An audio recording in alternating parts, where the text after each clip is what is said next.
ब्रह्म सूत्र के तृतीय अध्याय के चतुर्थ पाद के 13वें अधिकरण का विचार कल प्रारंभ हुआ था। इस अधिकरण के संक्षिप्त स्वरूप को बताने वाले अधिकरण सार के दोनों श्लोकों का विचार कल हो चुका है।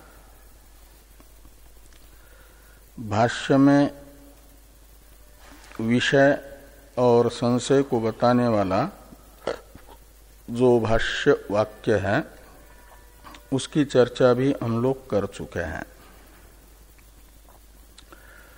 इस अधिकरण का विषय है उपनिषदों में बताई गई कर्मांग अवबद्ध उपासनाएं। उन कर्मांग अवबद्ध उपासनाओं को इस अधिकरण के विषय के रूप में बताने वाला भाष्यांश है अंगेषु उपासनेषु यह पद। ये बताता है अंगावबद्ध उपासनाएं इस अधिकरण का विषय है। विषय अर्थ में सप्तमी है उपासनेषु में। और तद विषयक संशय हुआ कि इन अंगावबद्ध उपासनाओं का कर्ता यजमान को माना जाए या ऋत्विक को माना जाए। इस संशय को बताने वाला वाक्य है किम तानि यजमान कर्माणि अहोस्वित ऋत्विक कर्माणि इति, यानी इति संशय। तो कर्मांग अवबद्ध उपासना विषयक यह संशय है कि कर्मांग अवबद्ध उपासनाएं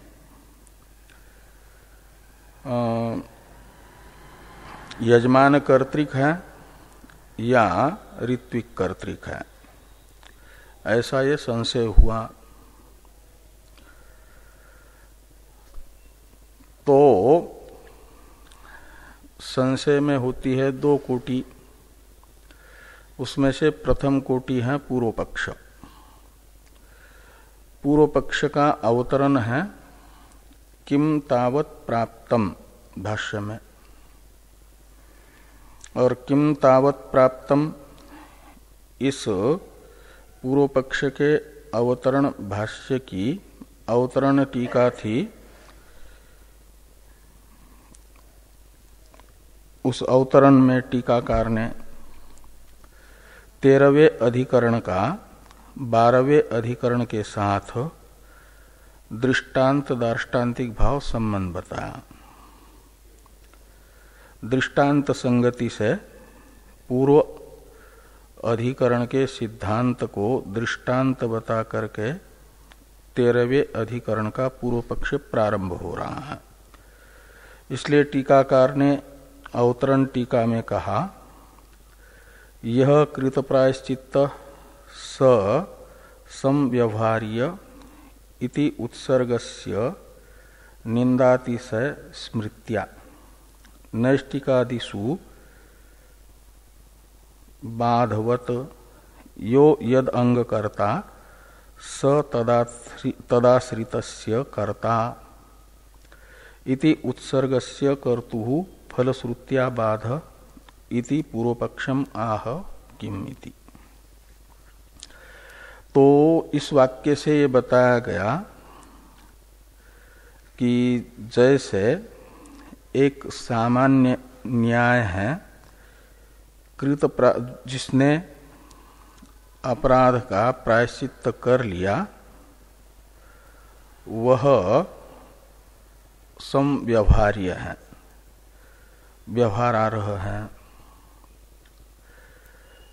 ये सामान्य न्याय है, उसके साथ शिष्टों को व्यवहार करना चाहिए।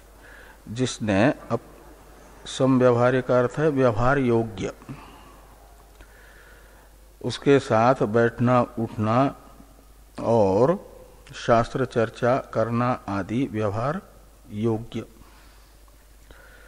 तो जो किसी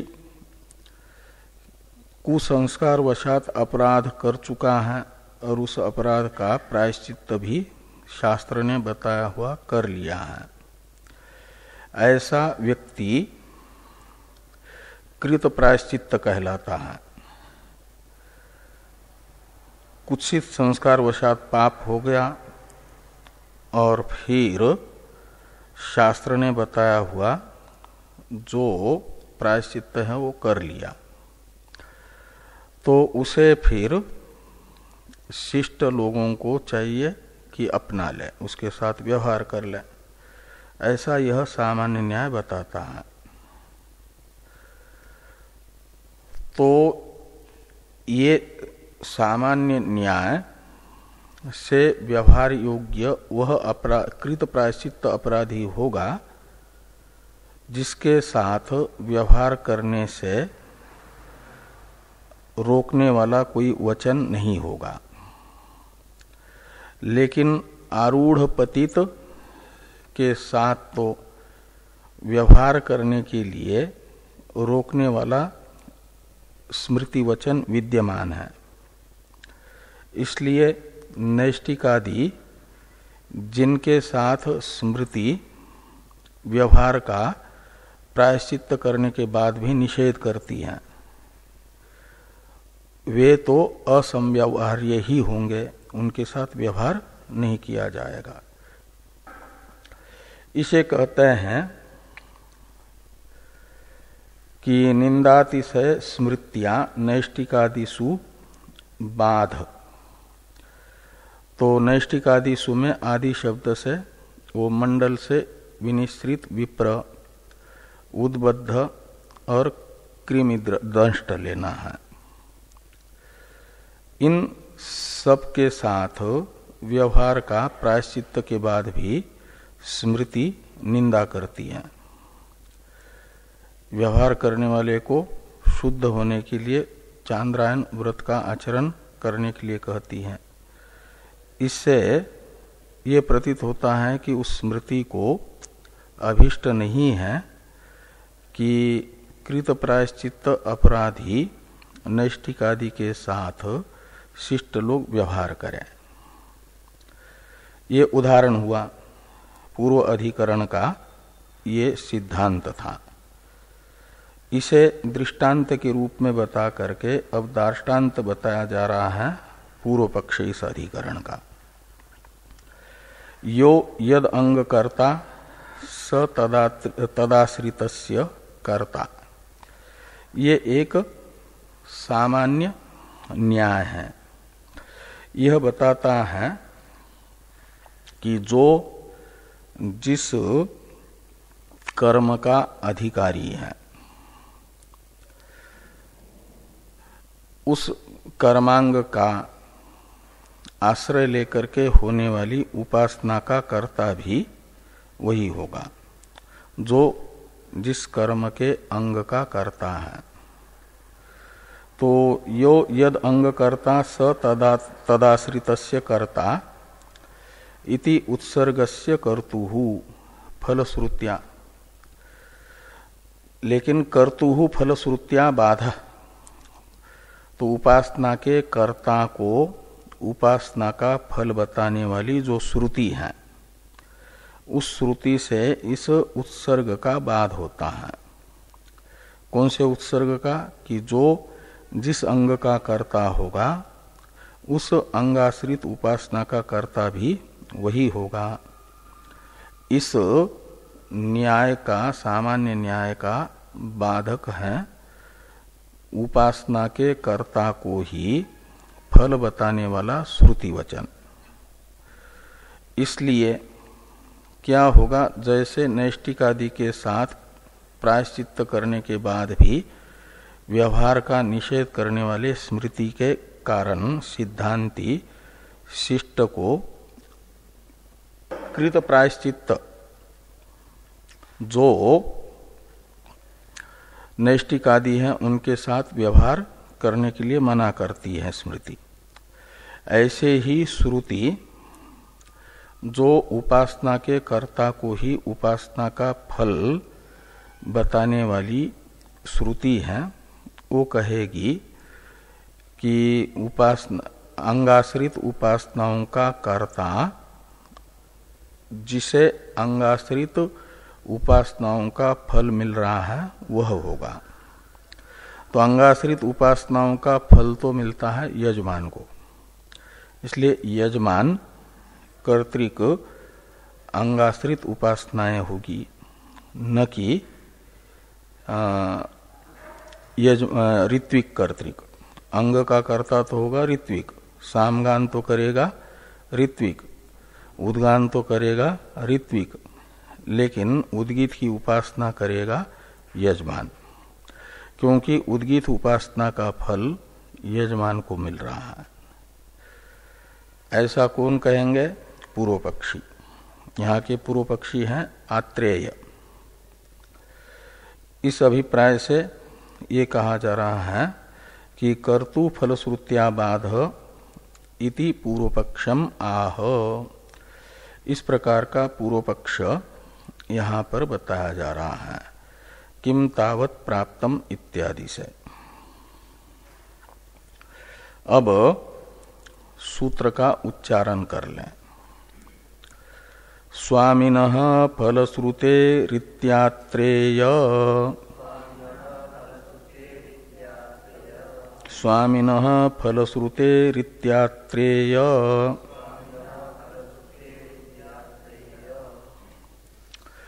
तो स्वामिनः फलश्रुते है इति आत्रेय, ऐसे 4 पद हैं।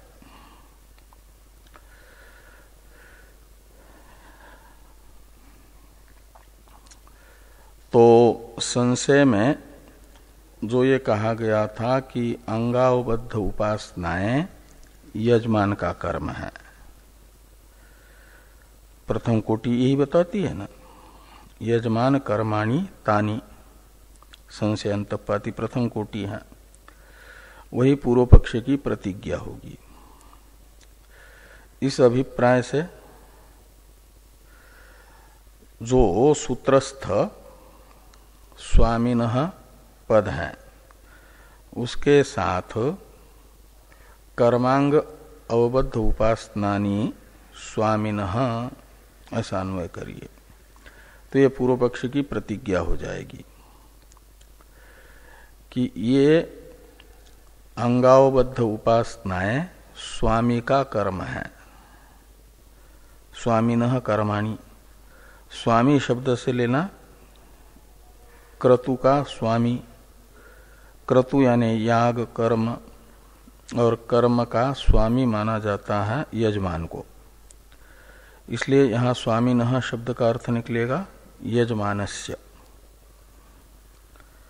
तो उपासनानि यजमानस्य कर्माणि, ये पूर्व पक्ष की प्रतिज्ञा हो जाएगी कि उपासनाएं यजमान का कर्म है। तो पूर्व पक्षी को अपनी प्रतिज्ञा का साधक हेतु पूछा जाएगा सिद्धांत के द्वारा कि क्यों अंगावबद्ध उपासनाओं को यजमान का कर्म माना जाए। एक प्रश्न पूर्व पक्षी के प्रति सिद्धांति का होगा। कस्मात् कारणात्, ऐसा संस्कृत में, कस्मात् कारणात् यजमानस्य कर्माणि अंगावबद्ध उपासनानि। तो द्वितीय पद से हेतु बताया जा रहा है, और ये तृतीय और चतुर्थ पद का भी अन्वय उधर ही करिए प्रतिज्ञा के साथ। अंगावबद्ध उपासनानि स्वामिनः कर्माणि इति आत्रेयः आचार्य मन्यते, ऐसा अन्वय करिए। ये अंगावबद्ध उपासनाएं यजमान का कर्तव्य है, ऐसा आत्रेय ऋषि का मानना है। मन्यते पद का अध्यार करना, तो ये हो जाएगी पूर्व पक्ष की प्रतिज्ञा यहाँ पूर्व पक्ष है आत्रेय ऋषि। तो आत्रेय आचार्य का मानना है अंगावबद्ध उपासना का कर्ता यजमान है करके। तो आत्रेय ऋषि से बादरायण ऋषि का प्रश्न होगा कस्मात् कारणात्।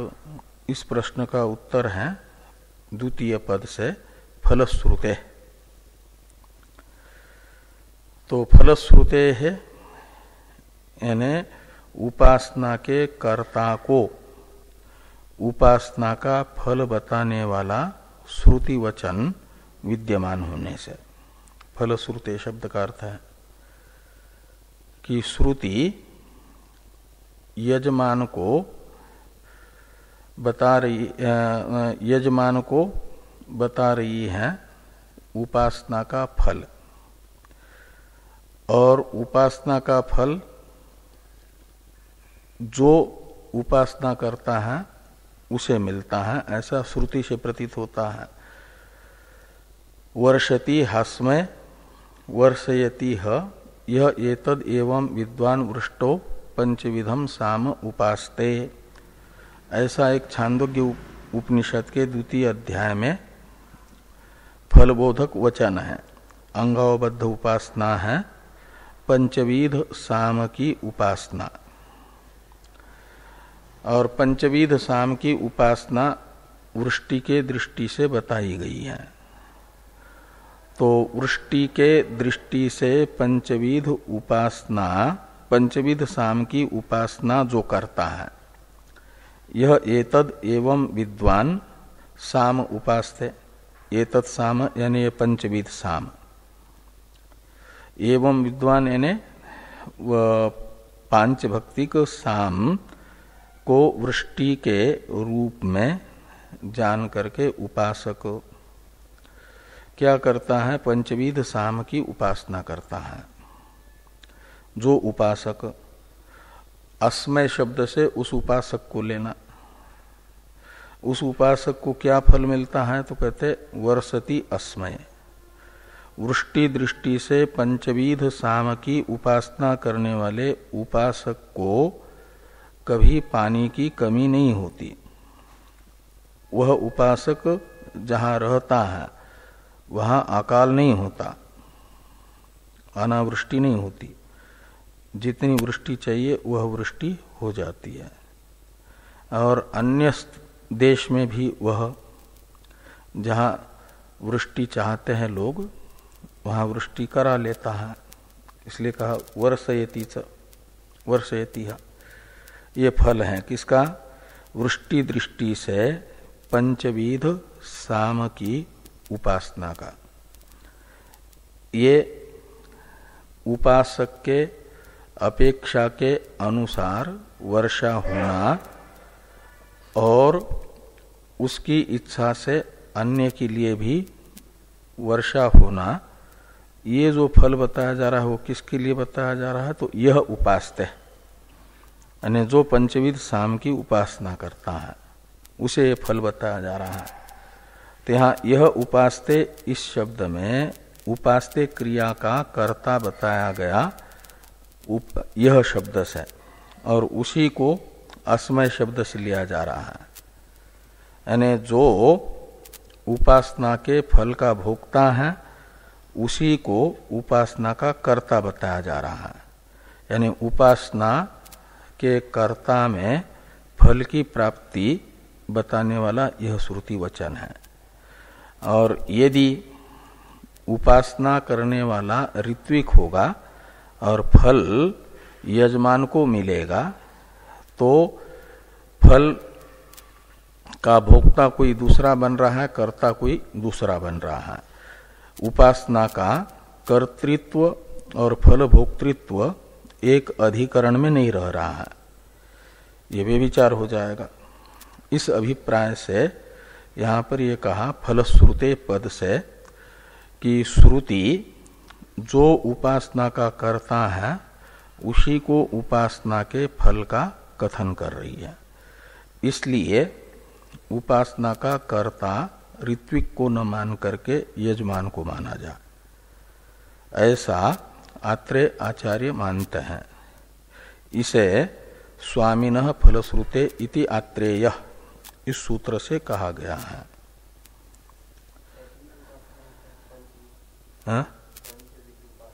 हाँ, ये साम के प्रकार हैं, पंचविध सप्तविध। वो पंचविध साम कहा जाता है पांच भक्तिक साम को। भक्ति शब्द का अर्थ है अवयव, तो 5 अवयव वाला साम उसे पंचविध साम कहते हैं। और उसकी वृष्टि के दृष्टि से उपासना वो हो जाती है पंचविध साम की वृष्टि दृष्टि से उपासना। उसका फल होता है जब ये उपासना परिपक्व होती है तो यह उपासक जिस देश में रहता है वहाँ अनावृष्टि का अभाव, अपेक्षित वृष्टि होती है, जितनी चाहिए उतनी ही, न अधिक होती है न कम होती है। उसके लिए जितनी अपेक्षित वृष्टि उतनी ही हो जाती है। तो ये पंचविध का अर्थ है 5 अवयव वाला साम। कोई साम होता है 7 अवयव वाला, वो अवयवों के नाम आगे आएंगे टीका में।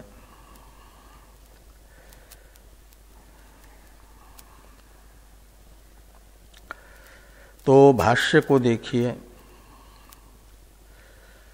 तो किम तावत प्राप्तम के बाद में यजमान कर्माणि इति, ये पूर्व पक्ष है। सूत्रस्थ स्वामिनः पद का, पद के साथ उपासनानि और कर्माणि पद का अध्यार करके ये पूर्व पक्ष की प्रतिज्ञा बताई गई है कि अंगावबद्ध उपासनानि यजमान कर्माणि। अंगावबद्ध उपासना यजमान का कर्म है, यानी उसका कर्ता यजमान होगा अंगावबद्ध उपासना का। कुतः यानी अकस्मात, तो हेतु बताया गया फलश्रुते। और फलश्रुते इस हेतु की ही व्याख्या है भाष्य में कि फलम ही श्रूयते वर्षति हस्मै वर्षयति ह यह एतद एवं विद्वान वृष्टो पंचविधम साम उपास्ते इत्यादि। तो उपासना के कर्ता को फल यह श्रुति वाक्य बता रहे हैं। यह पंचविधम साम उपास्ते अस्मय वर्षति, ऐसा अन्वय करना। तो जो उपासक वृष्टि दृष्टि से, वृष्टो का अर्थ है वृष्टि दृष्टि से, पंचविध साम की उपासना करता है, पंचविधम साम उपास्ते, अस्मय यानी उपासकाय, वृष्टि दृष्टि से पंचविध साम की उपासना करने वाले के लिए वर्षति, यानी जो वर्षा की देवता है वह जितनी अपेक्षित वृष्टि है उतनी ही वृष्टि करती है। और ये उपासक अपने उपासना के सामर्थ्य से दूसरे के लिए भी वृष्टि कराता है, इसलिए वर्षयति ह का अर्थ है वृष्टि कराता भी है। तो ये जो फल है, ये फल किसको बताया जा रहा है? तो अंगावबद्ध उपासना के कर्ता को, जो कर्ता है उपासना का, उसी को उपासना का फल बताया जा रहा है। इसलिए कर्तृगामी फल बताने वाली यह श्रुति विद्यमान होने से फल यजमान को होता है, तो यजमान को ही उपासना का कर्ता भी मानना आवश्यक है इस श्रुति के आधार पर, ये पूर्व पक्षी ने कहा।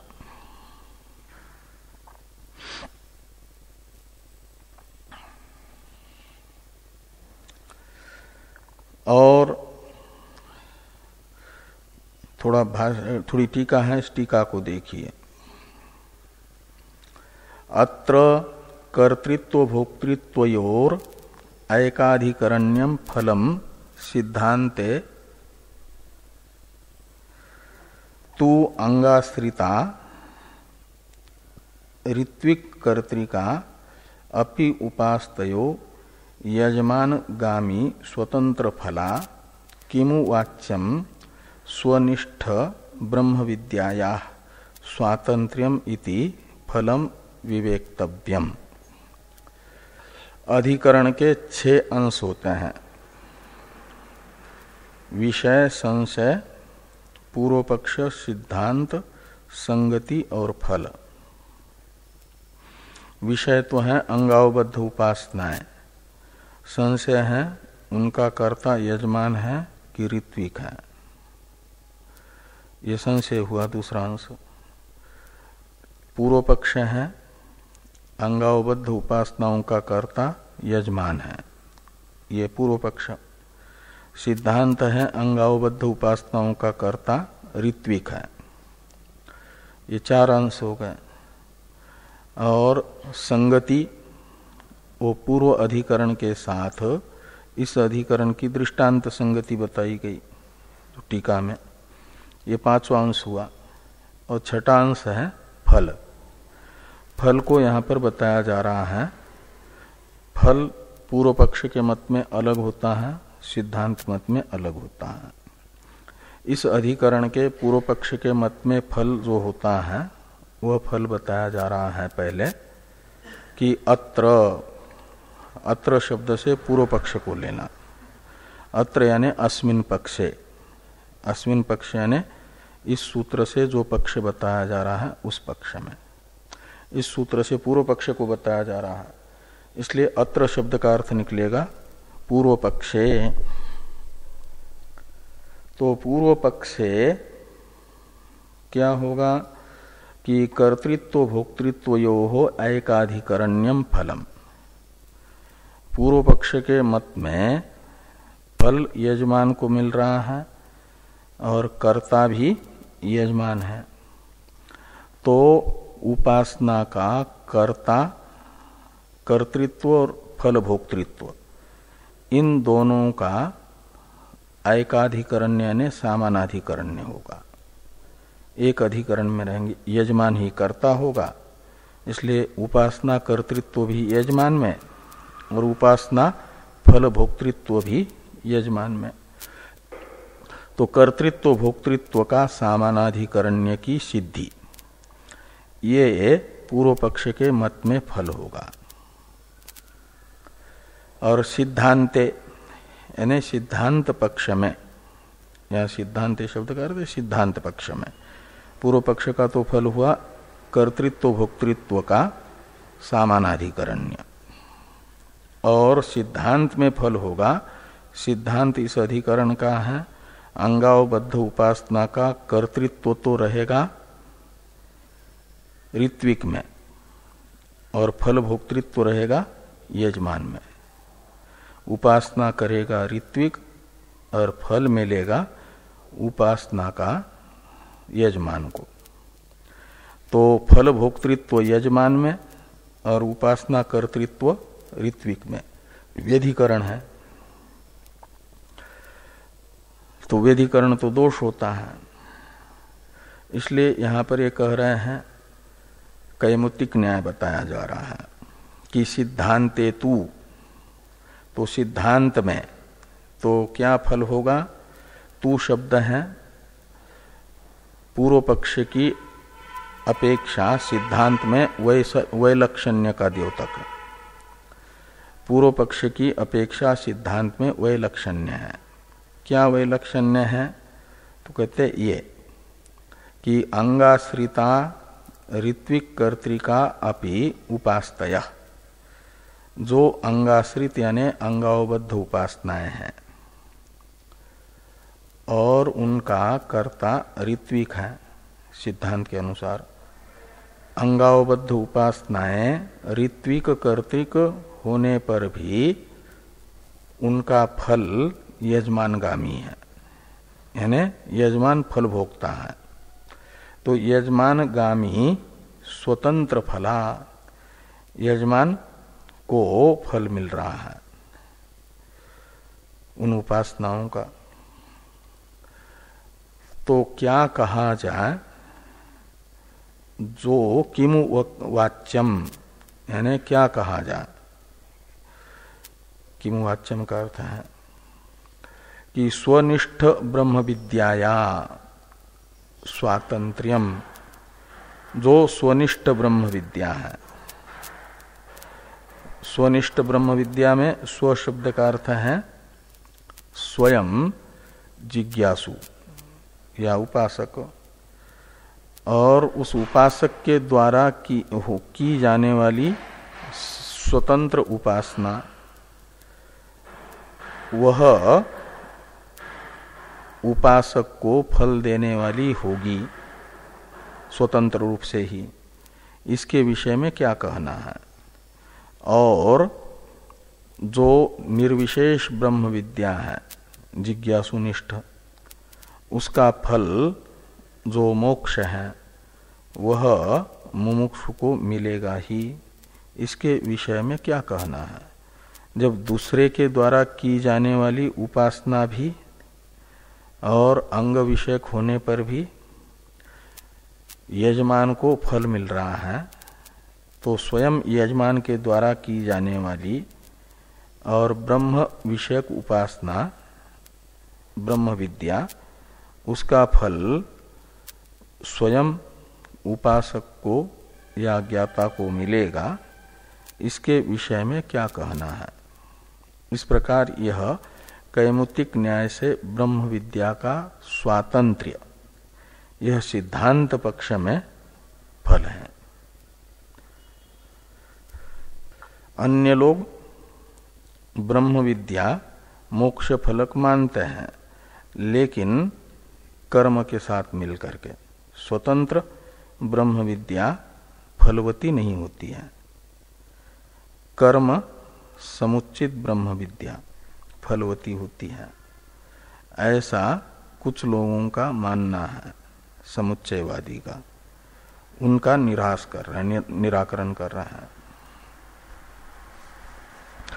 तो इति फलम विवेक्तव्यम, विवेक्तव्यम का अर्थ है विवेचन करना चाहिए, विवेक करना चाहिए। ऐसा पूर्व पक्ष के मत के फल का और सिद्धांत मत के फल का ऐसा विवेक करें, विवेक्तव्यम का अर्थ है।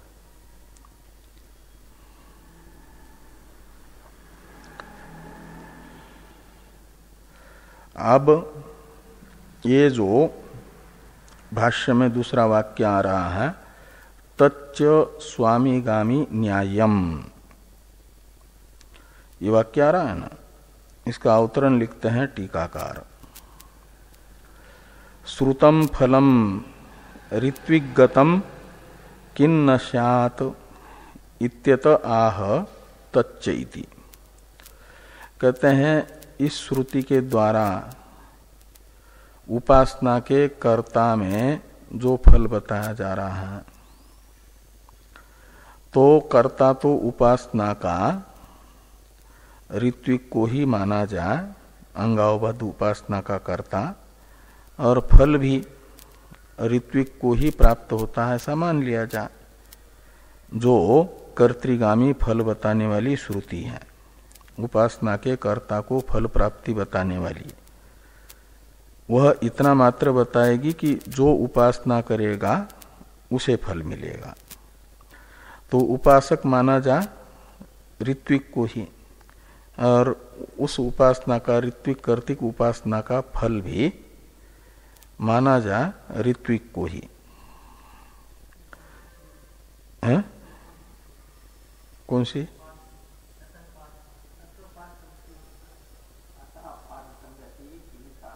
अच्छा, हाँ हाँ, ये छूट गई। तो टीका में है वो पंक्ति कि अतः पाद संगति। तो अतः पाद संगति यानी ये जो तृतीय अध्याय का चतुर्थ पाद है, यह ब्रह्म विद्या के अंतरंग बहिरंग साधनों का विचार करने वाला पाद है। ब्रह्म विद्या के बहिरंग साधन कौन है, अंतरंग साधन कौन है, ऐसा विचार करने वाला यह पाद होने से इस अधिकरण की ब्रह्म विद्या के साथ भी पाद के साथ भी संगति हो जाएगी। ये अंगावबद्ध उपासना ब्रह्म विद्या का बहिरंग साधन है, ये दिखा करके जो यजमान कर्म करता है और उससे यदि लौकिक फल नहीं चाहता और कर्म करता है और ऋत्विगुण से कराता है तो उससे उसका चित्त शुद्ध हो जाता है। तो चित्त शुद्धि की हेतुभूत ये उपासना बन जाती है। इस प्रकार ऋत्विक कर्तृक उपासनाओं का भी निष्काम कर्म भाव से कर्म करने वाले यजमान का यह कर्म उपकारक बन जाता है। वो क्या करेगा, विशेष चित्त शुद्धि करेगा। तो ब्रह्म विद्या के साधन का विचार करने वाला यह भी अधिकरण होने से इस पाद के साथ भी इस अधिकरण की संगति सिद्ध हो जाएगी। इसलिए कहा गया टीका में कि अतः पाद संगति। संगति कहते हैं संबंध को। संबंध होता है अधिकरण का, बताना होता है 5 के साथ। कितने के साथ? 5 के साथ। वे 5 कौन कौन है? एक श्रुति, दूसरा शास्त्र, तीसरा अध्याय, चौथा पाद और 5वां पूर्व अधिकरण। तो श्रुति, तो जो श्रुति अधिकरण का विषय होती है उसका अभिप्राय ही प्रकट करने वाला अधिकरण होता है। इसलिए उस श्रुति के साथ अधिकरण का एक विषयकत्व संबंध बन जाता है। और शास्त्र है ये 4 अध्यात्मक ब्रह्म सूत्र, और ब्रह्म सूत्र का विषय है उपनिषदों का तात्पर्य अवधारण करना है ना। इसलिए जो उपनिषदों का तात्पर्य अवधारण पूरा शास्त्र करता है तो एक एक अधिकरण भी उपनिषद के किसी न किसी प्रकरण का तात्पर्य अवधारण करता है। इसलिए एक विषयकत्व संबंध शास्त्र के साथ भी बनता है। और पाद है ये यहाँ 3 अध्याय का 4था पाद, और उसमें ब्रह्म विद्या के अंतरंग बहिरंग साधनों की चर्चा है। तो इस अधिकरण में भी ब्रह्म विद्या के की ही चर्चा हो रही है साधन की। इसलिए इसे माना जाएगा पाद के साथ भी संबद्ध। तो 4 संबंध हो गए, और 5वां संबंध पूर्व अधिकरण के साथ होता है, वो दृष्टांत संबंध बताया गया। तो इस प्रकार कहते हैं अतः पाद संगति। तो ये जो कहा गया था पंचविध साम उपास्ते, तो साम का विशेषण है पंचविध। पंचविध साम कहा जाता है 5 अवयव वाले साम को। तो साम के वो 5 अवयव कौन कौन है? तो कहते हैं ये हैं, एक तो हिंकार, दूसरा प्रस्ताव, तीसरा उद्गीत, चौथा प्रतिहार, 5वां निधन। तो हिंकार, प्रस्ताव, उद्गीत, प्रतिहार, निधन आख्य 5 प्रकारे सामनी, ये जो 5 अवयव वाला साम है, उस साम में वृष्टि का ध्यान करने वाला जो है उपासक, ध्यातु, षष्ठी का एक वचन है। ध्याता को क्या होता है? तो वर्ष समृद्धि फलम, वर्ष यानी वृष्टि, तो वृष्टि की समृद्धि ये फल होता है। यानी अतिवृष्टि भी नहीं होती उसके लिए, अनावृष्टि भी नहीं होती, उचित मात्रा में वृष्टि प्राप्त होती है, उसके अपेक्षानुसार वृष्टि होती है। ये पंचविध साम की वृष्टि दृष्टि से उपासना का फल है। फलम इति श्रुत्यर्थ। कौन से श्रुति का अर्थ? तो जो भाष्य में जो श्रुति बताई है, वर्षति हास्मय वर्षयतिह यह एतद एवं विद्वान वृष्टो पंचविधम साम उपास्ते, ये बताया। इस श्रुति का ये अर्थ निकलेगा कि पंचविध साम की वृष्टि दृष्टि से उपासना करने वाले उपासक के लिए वृष्टि की समृद्धि। वृष्टि की समृद्धि का अर्थ होता है उसके अपेक्षा के अनुरूप वृष्टि होना। ये वृष्टि की समृद्धि है, प्राप्ति है। अब भाष्य में जो दूसरा वाक्य आ रहा है, तच्च स्वामीगामी न्यायम, इस वाक्य का अवतरण है टीका में, श्रुतम फलम ऋत्विगतम किन्न स्यात् इत्यत आह तच्चैति। श्रुतम फलम का अर्थ है श्रुति ने बताया हुआ जो फल है कर्मांग अवबद्ध उपासना का। श्रुति तो इतना बता रही है कि जो उपासना का करता है उसे उपासना का फल मिलेगा। तो कर्तृगामी फल बताने वाली श्रुति के द्वारा बताया गया जो फल है वह अंगावबद्ध उपासना का कर्ता जो ऋत्विक है उसी में क्यों न माना जाए, उसी को फल मिलता है ऐसा मान लो, तो श्रुति का विरोध भी नहीं होगा और कर्ता सिद्ध हो जाएगा ऋत्विक ही, न कि यजमान। ऐसा यदि सिद्धांति के अनुयायी पूर्व पक्षी के प्रति आग्रह करते हैं तो इसका उत्तर दे रहे हैं पूर्व पक्षी, तच्च स्वामीगामी न्यायम। इसमें तत् इस सर्वनाम से लेना उस श्रुति के द्वारा बताया गया कर्तृगामी फल, उपासक को प्राप्त होने वाला फल, तत्शब्द से लेना, उसे स्वामीगामी मानना ही न्याय है का मतलब उचित है।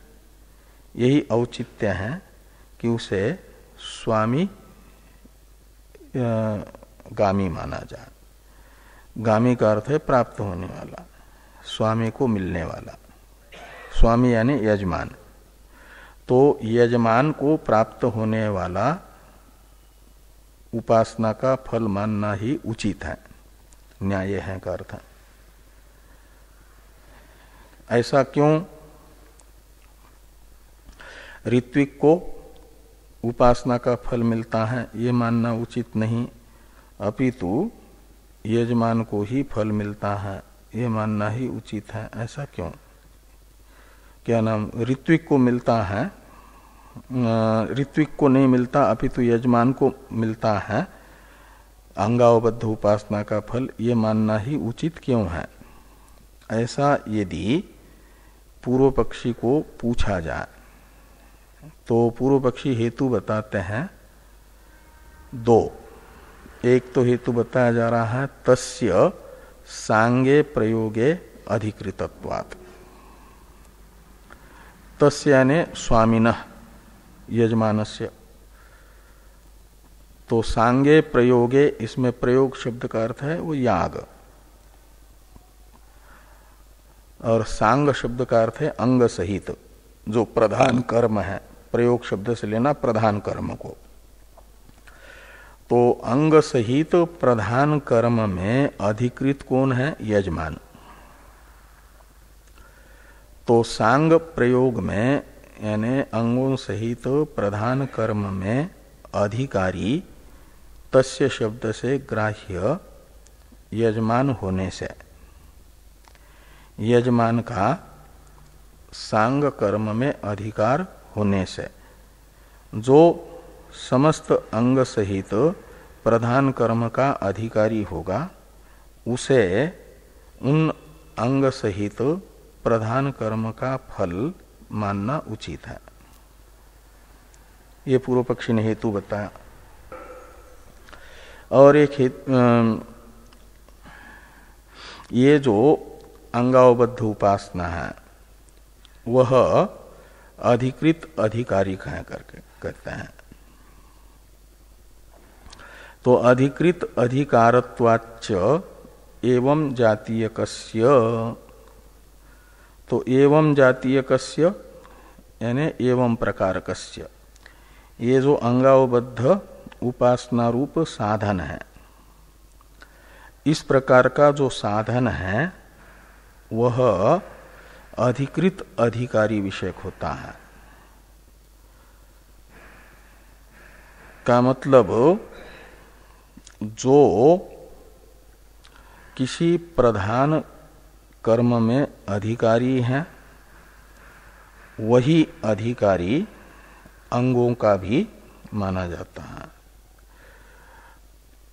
तो प्रधान कर्म में अधिकृत है यजमान, इसलिए अंगभूत जो अन्य उद्गीतादि हैं और तत्संबंधी उपासना है उसे सांग कर्माधिकारी कर्म में जो अधिकृत है, सांग कर्म का अधिकार शास्त्र जिसको बताता है उसी अधिकारिक मानना उचित है।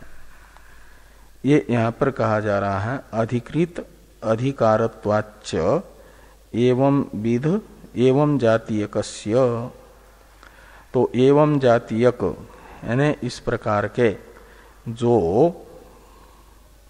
वो है साधन है वे अधिकृत अधिकारिक होने से भी स्वामीगामी फल मानना उचित है।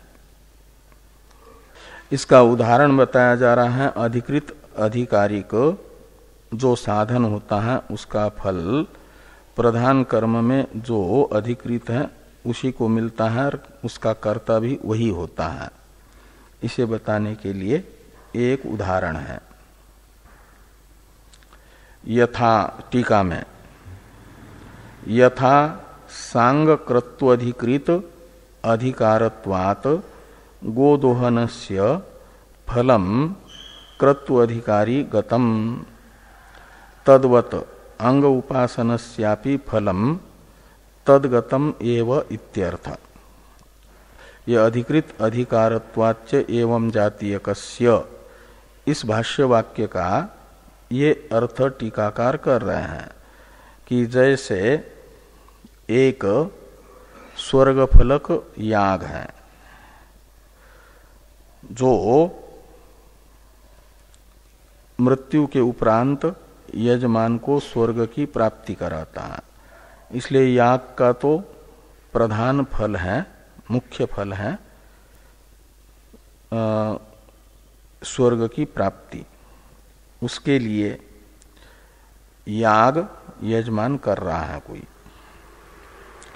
लेकिन साथ में कर्म करते समय कहीं छींक आ जाए या कहीं खुजली आदि हो रही है किसी शरीर में तो हाथ से खुजली कर ली तो उस समय फिर हाथ धोना पड़ता है, छींक आई तो आचमन आदि करना पड़ता है।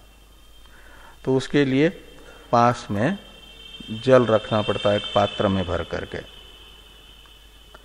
तो एक चमस नाम का पात्र होता है, यज्ञ पात्र के अलग अलग नाम होते हैं।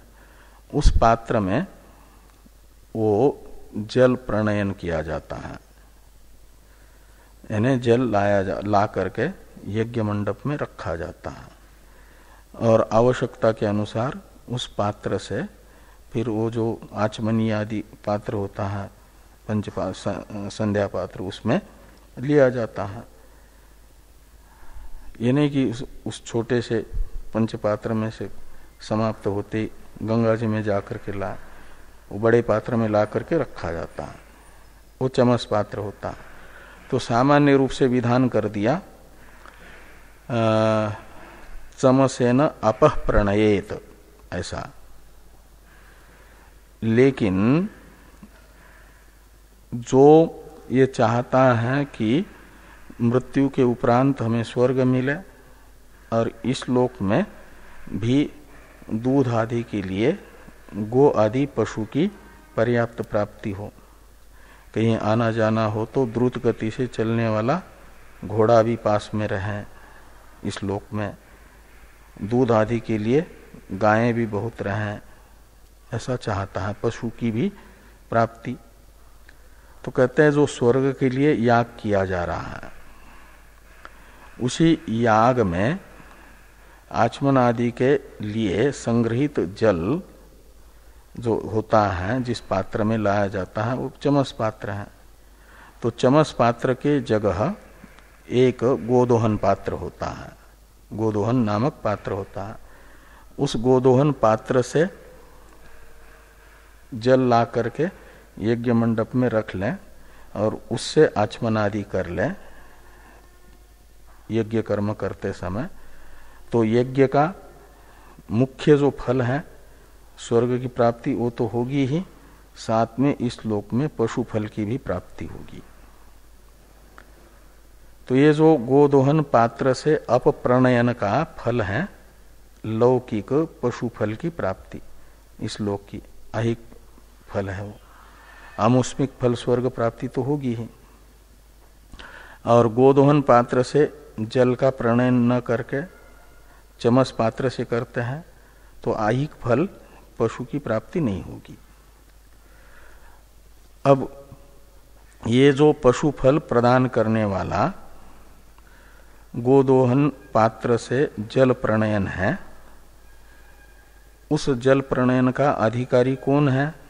गोदोहन पात्र से जल प्रणयन का वो स्वर्ग साधन भूत याग में जो अधिकारी यजमान है, वही गोदोहन पात्र से अपप्रणयन का भी अधिकारी माना जाता है। तो जो स्वर्ग फलक याग में अधिकृत है, उसी का अधिकार गोदोहन पात्र से अप्रणयन में भी है, और उस गोदोहन पात्र से अपप्रणयन करने का फल भी उसे ही मिल रहा है। जैसे ऐसे ही सोम यागादि जो प्रधान कर्म है उसमें अधिकृत है यजमान, और अंगावबद्ध उपासनाओं का जो फल है गोदोहन से अपप्रणयन के तरह, वह फल यजमान को ही अंगावबद्ध उपासना का मिलना है। इसलिए अधिकार भी जैसे गोदोहन पात्र से अपप्रणयन का अन्यत्र देखा जा रहा है यजमान का ही, ऐसे अंगावबद्ध उपासना भी प्रधान कर्म में अधिकृत यजमान अधिकारी ही होने से यजमान कर्तृक ही है, ये माना जा। ये यहां पर कहा है इस वाक्य में कि यथा सांग कृत्वाधिकृत अधिकारत्वात् गोदोहनस्य फलम कृत्व अधिकारी गतम, तो जो प्रधान कर्म का अधिकारी है, स्वर्ग फलक प्रधान कर्म, उसी को गोदोहन का फल भी मिल जाता, आहिक फल पशु की प्राप्ति रूप। ये तो दृष्टांत हुआ।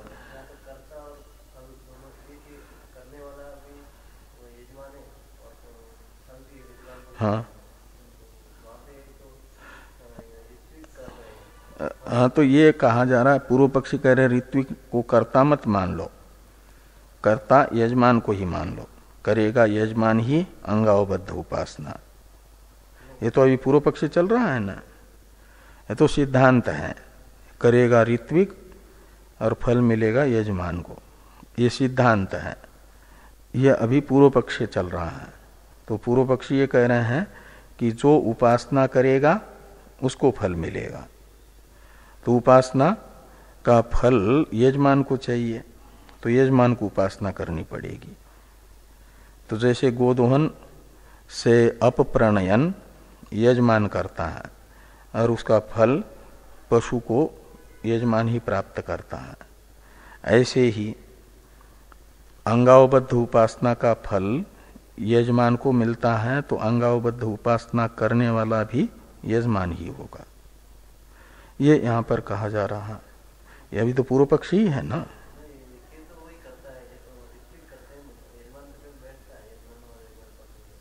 वो तो सिद्धांत हो जाएगा।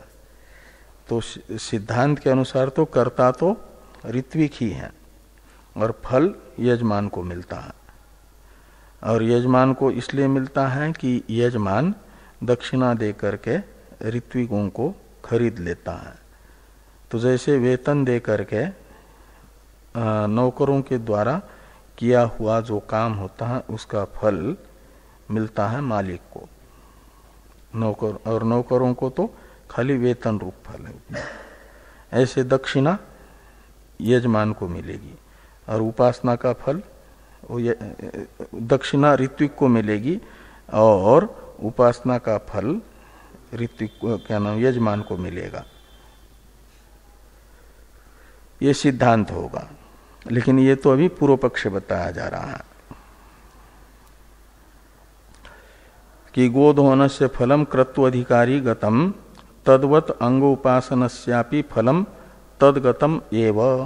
तद्गतम एव यानी जो यजमान है क्रतु का अधिकारी, याग का अधिकारी, उसी को माना जाए अंग उपासना का भी फल, न कि यजमान को, क्या न कि ऋत्विक को। यजमान को ही मिलेगा और कर्ता भी यजमान ही होगा।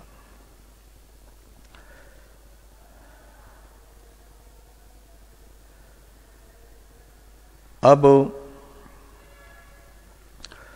आगे जो वाक्य आ रहा है फलंच कर्तरी उपासना नाम श्रूयते इत्यादि भाष्य में, यहां तक की टीका हो गई भाष्य में। अधिकृत अधिकारत्वाच्च एवं जातीयकस्य, ये जो भाष्य है ना, यहां तक का विचार भाष्य में हो गया और इतने भाष्य की टीका भी हो गई। अब भाष्य में दूसरा वाक्य आ रहा है फलंच कर्तरी उपासनानाम श्रूयते। इसका अवतरण टीका में लिखा जा रहा है अस्तु तस्य फलम तद्गतम इत्यादि। इस पर चर्चा हम लोग कल करेंगे।